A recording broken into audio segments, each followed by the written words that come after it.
the poetry of life and what it all means and why she's here. None of it really clicks until literally the last episode. Lexi's play is the thing that finally allows Rue to see herself as just a human being who's been through a lot. We are not our worst moments. So what are the limits of storytelling and how can we tell these stories with these characters? And whispering, still all this chaos. Congratulations, Lexi! Lexi, you really outdid yourself. Oh, shit.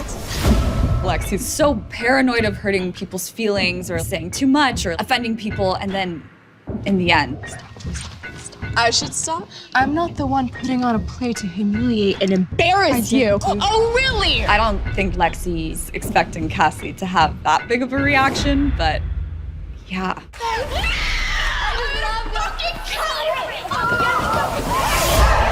You always see yourself different than how other people see you.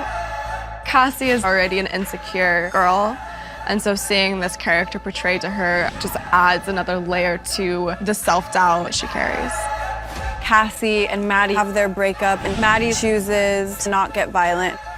But then the play comes around, and Cassie is acting insane. Oh, this bitch needs to be put down. Maddie, no! And Maddie does choose to get violent with her. I thought that we were achieving greatness with Cassie, and then she just gets knocked back down again.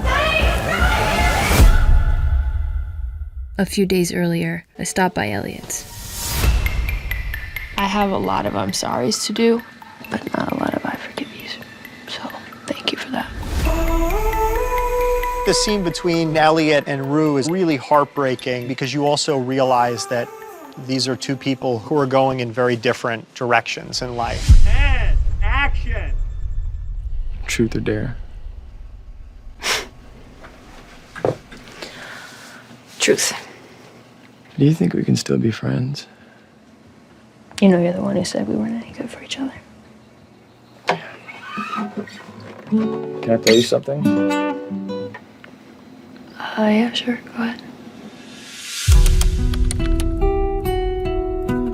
I'll go over and I'll shoot some stuff, and then when I have a break, I'll go over and hang out with Lab because he has a studio now on the lot, so I'm hanging out with him. He's finding new sounds to complement every emotion that we go through in the show. Me and Zendaya were actually sitting in each other's kind of spiritual energy and space, and we're getting to inspire each other to make something fresh. Sam just came up to me and was like, yo, I was thinking, like, you play the guitar in this and, like, you sing a song. It's to Rue, but not really about Rue, but it, like, is about Rue, but it's, like, a surreal moment, but it's not. And I'm like, you just made this decision? I like it. Dominic came in and jumped in on the score pieces we were working on and played some guitar because he's a great guitarist. The cast are not just acting, they're part of the music now. And I think that makes it even more special. And cut it!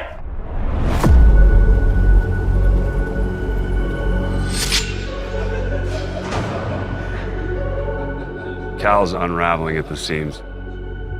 He's a guy who's out there living his truth and experiencing everything he stopped himself from experiencing because he had this very sort of rigid set of family values and rules that he lived by. You happy?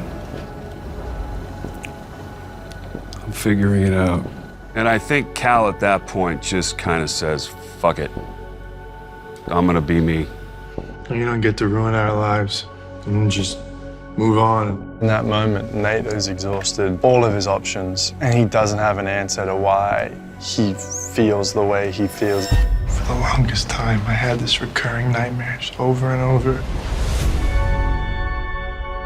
The great point to me in that scene is the moment that Cal just immediately sobers. Nate comes to him with some real stuff and shows some real vulnerability, and I think that touches Cal. I spent my whole life trying to protect you. And instead of loving me, you fucking hated me for it.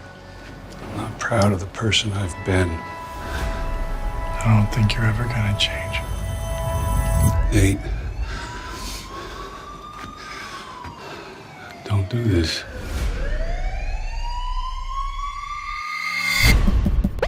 I really gotta talk to you about something. Faye is kind of like that missing piece that Ash and Fez never knew that they needed. The way that he treats Faye really shows like another side of him. He genuinely wants to be a good, loving person, but it's the situation that we're in sometimes. That's why I wanted to save Fez. And because Custer was a bitch.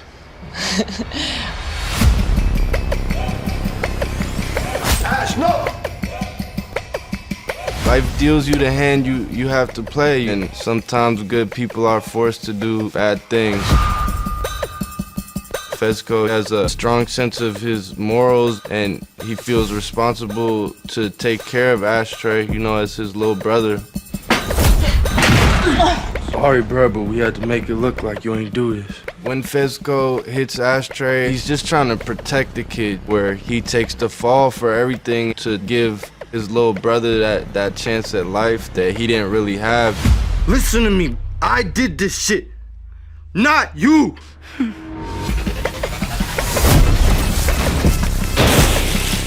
Shooting the SWAT scene was super interesting. It felt very real. There were a couple times where it was like kind of scary, and I was like, oh, like I'm just gonna be like actually scared in this moment.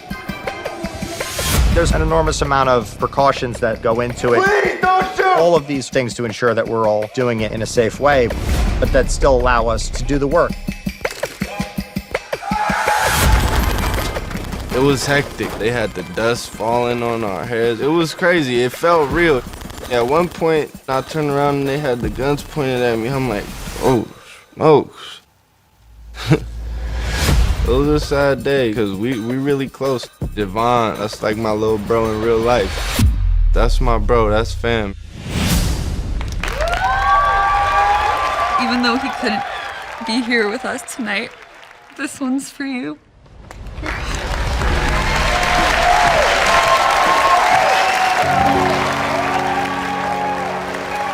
The trajectory of this season has always been, how does Rue find hope?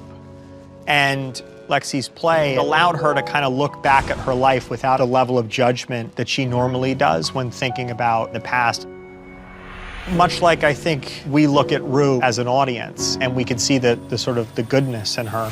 I just wanted to tell you that I thought your play was really beautiful. Lexi and Rue don't interact that much throughout the season, but after Rue sees the play, we have a moment together where we realize that we're just two girls who lost their dads, and we realize how much we mean to each other. I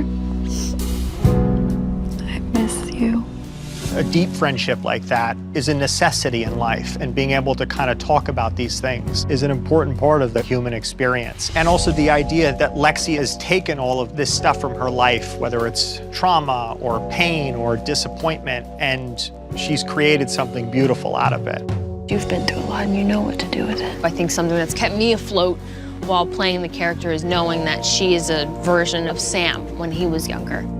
Knowing that he was able to take all those things that happened to him and turn it into this art is something that gave me great comfort. And knowing that, well, Rue one day is gonna grow up and she's going to be like Sam. I think having a sweet moment and walking away from Jules, not in a place of anger or resentment, but in of like respect and love, shows that she's choosing herself, choosing to take the steps that she needs to get better. Relationships move in terms of ebbing and flowing, and then needs change, and that causes people to fade away from each other. And that's the reality of loving people, and the memory is still like a gift. Jules was my first love. At least that's how it felt. I'd like to remember it that way. And ultimately, that's what makes life beautiful. The messiness and the faux pas and the mistakes and the things you say that you shouldn't have said. Like, that's what makes life worth living.